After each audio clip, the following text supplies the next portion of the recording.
Okay, so get this. Composing a full symphony. You know, usually a project that takes months, maybe even years. Right. This composer, they did it in 3 hours. 3 hours. Wow. We're talking like mapping out melodies for every instrument. Think like from the delicate flutes to, to the thunderous timpani. Yeah.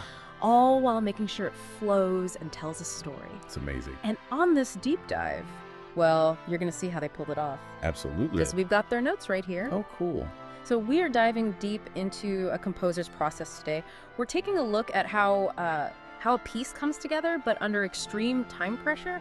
And, there's something kind of fascinating about those limitations, right? Absolutely, yeah. Like, how does creativity work when the clock is really ticking? When you're under the gun. Exactly. Yeah.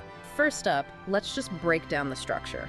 The composer mentions an intro, played twice, Okay. a transition section, and then the outro. Ah. Classic, but I mean, why mess with a classic, right? What are Yeah. your thoughts? And this composer, for their outro, they chose a very specific set of chords. D minor, F major, G major, resolving to that C major. Okay. I'm hearing those chords. Yeah. And it's like a story's unfolding. Walk me through it. What's happening, like emotionally in that progression. You've got the drama of D minor right off the bat. Right.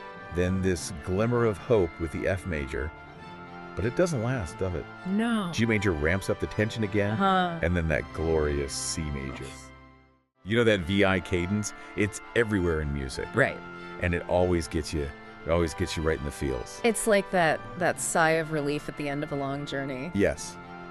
Exactly. Speaking of getting things done, the composer mentions using a lot of brass and timpani Okay. to create a bigger sound.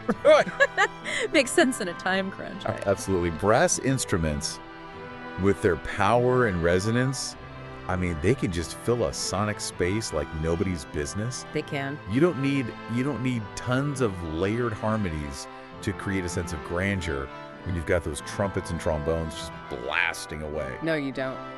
And the timpani. Instant drama.